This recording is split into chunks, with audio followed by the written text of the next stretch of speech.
नमस्कार, मैं गुंजन हांडा। Crypto TV में आप सभी का स्वागत है। क्रिप्टो वर्ल्ड से जुड़ी खबरों के साथ आइए देखते हैं क्या कुछ हुआ क्रिप्टो की दुनिया में। सबसे पहले रुक करते हैं हेडलाइंस की ओर। इंडिया में रिपल नई हायरिंग के साथ बढ़ा रहा है अपनी मौजूदगी। क्रिप्टो करेंसीज ने किया रीबाउंड, $30,500 से ऊपर रही बिटकॉइन। बीनस्टॉक फंडरेजर खोए हुए फंड्स में रिस्टोर करेगा $77 million. Coinbase backed Rain Inc ने मार्केट में मंदी के कारण नौकरियों में की कटौती। CFTC ने 2017 के बिटकॉइन फ्यूचर्स मामले पर जेमिनाई पर दायर किया मुकदमा।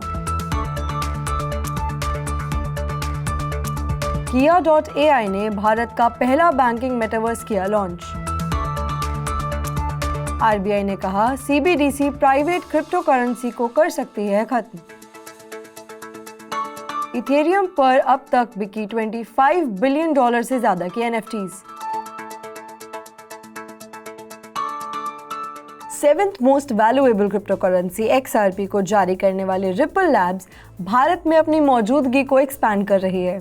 US बेस्ड कंपनी ने पिछले हफ्ते वेरियस सेंट्रल बैंक्स के साथ अपने बिजनेस को एक्सपैंड करने के लिए बेंगलुरु में एक सीनियर प्रोजेक्ट मैनेजर को नियुक्त करने की अपनी योजना की घोषणा की है। हालांकि भारत के बाहर स्थित प्रोजेक्ट मैनेजर से कई CBDC प्रोजेक्ट के एग्जीक्यूशन की निगरानी करने की उम्मीद है।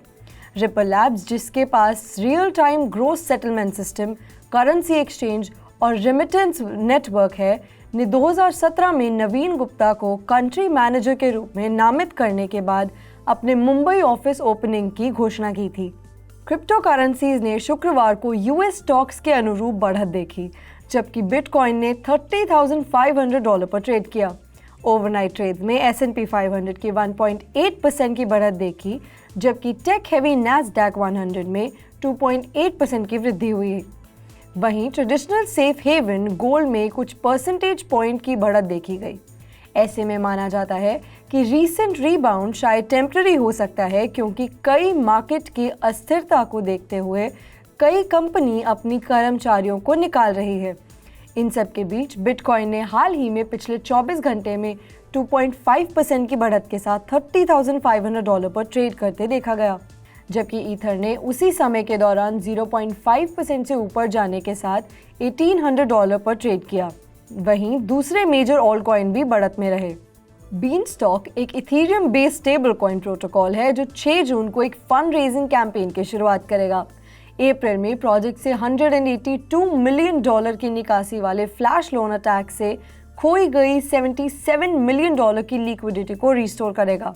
The Barn raise fund raiser 6 जून को दोपहर 12 बजे यूरोपियन टाइम से शुरू होगा और तब तक चलेगा जब तक कि सभी सो कॉल फर्टिलाइजर टोकन बिक नहीं जाते। बीनस्टॉक प्रत्येक एक USDC के लिए 77 मिलियन फर्टिलाइजर टोकन बेचेगा और उस पैसे को 500% इंटरेस्ट के साथ डेट के बदले उधार लेगा। फर्टिलाइजर होल्डर्स को बीनस्टॉक की native stable coin newly minted beans का 1/3 प्रोपोर्शनेट शेयर हासिल होगा। प्रोटोकॉल में कहा गया है कि फंड में लगभग $10 मिलियन या अवेलेबल फर्टिलाइजर टोकन का 15% पहले ही कमिटेड है। फंड रेजर के हिस्से के रूप में Beanstalk the Barn Raise NFT collection यानी 10,000 आइटम NFT सीरीज जारी करेगा, जो प्रोटोकॉल के रीलॉन्च के फर्स्ट 1000 USD कंट्रीब्यूटर्स के लिए अवेलेबल होगा। ऐसे में 2 अलग अलग सिक्योरिटी ऑडिट्स पूरे होने के बाद बीनस्टॉक जुलाई की शुरुआत में औपचारिक रूप से ऑपरेशंस फिर से रिज्यूम करेगा।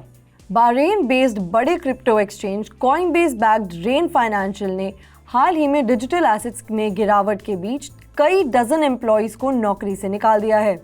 रेन CEO जोसेफ डालगो ने स्टेटमेंट रिलीज करते हुए रेन वर्कफोर्स को कम करने की पुष्टि की है। रेन द्वारा स्टाफ में की जाने वाली कटौती का यह फैसला जेमिनाई ट्रस्ट कंपनी द्वारा 10% स्टाफ को कम करने वाले फैसले के बाद आया है। Commodity futures trading commission CFTC ने गुरुवार को जेमिनाई ट्रस्ट कंपनी LLC के मालिक विंकलवॉस ब्रदर्स पर मुकदमा दायर किया है। दरअसल क्रिप्टो एक्सचेंज के स्टाफ द्वारा फेडरल रेगुलेटर को मिसलीड करने का आरोप है। यह मामला जेमिनाई के 2017 के प्रयास से संबंधित है, जो कि एक लैंडमार्क बिटकॉइन फ्यूचर्स कॉन्ट्रैक्ट होता। ऐसे में 28 पेज के सिविल सूट में स्वॉप्स रेगुलेटर ने जेमिनाई पर 2017 में समर टाइम मीटिंग्स के दौरान बिटकॉइन फ्यूचर कॉन्ट्रैक्ट की कीमत में कितनी आसानी से हेरफेर किया जा सकता है, इस बारे में मैनिपुलेटेड जवाब देने का आरोप लगाया है। CFTC ने तर्क दिया है कि जेमिनाई का एम मार्केट पार्टिसिपेंट्स की कॉस्ट ऑफ कैपिटल को कम करना और मार्केट पार्टिसिपेंट्स को हजारों बिटकॉइंस उधार देकर ट्रांजैक्शन की मात्रा में बढ़त करना है। हालांकि सूट ये स्पेसिफाई नहीं करता है कि क्या उस समय first bitcoin futures contract launch करने के लिए CBOE के साथ जेमिनाई की साझेदारी से जुड़ा प्रयास था। फाइनेंशियल इंस्टीट्यूशन और गवर्नमेंट्स के लिए एक डिजिटल सॉल्यूशन प्रोवाइडर Kia.ai ने मुंबई में कियावर्स नाम से इंडिया का पहला बैंकिंग मेटावर्स लॉन्च करने की घोषणा की है। कियावर्स को एवटार बेस्ड इंटरैक्शन के जरिए रियल वर्ल्ड बैंकिंग के यूज केसेस को मेटावर्स बैंकिंग के साथ मर्ज करने की उम्मीद है। ऐसे में कंपनी ने एक बयान में कहा है कि कियावर्स का प्लान NFTs के रूप में टोकन्स रखने और वेब 3.0 एनवायरनमेंट में ओपन फाइनेंस को केपेबल करने के लिए CBDC का समर्थन करने का है। मेटावर्स पर सुपर ऐप और मार्केट प्लेस को इनेबल करने के लिए कियावर्स अपने ओपन API कनेक्टर्स को एग्रीगेटर्स और गेटवेज के साथ इंटरफेस करेगा।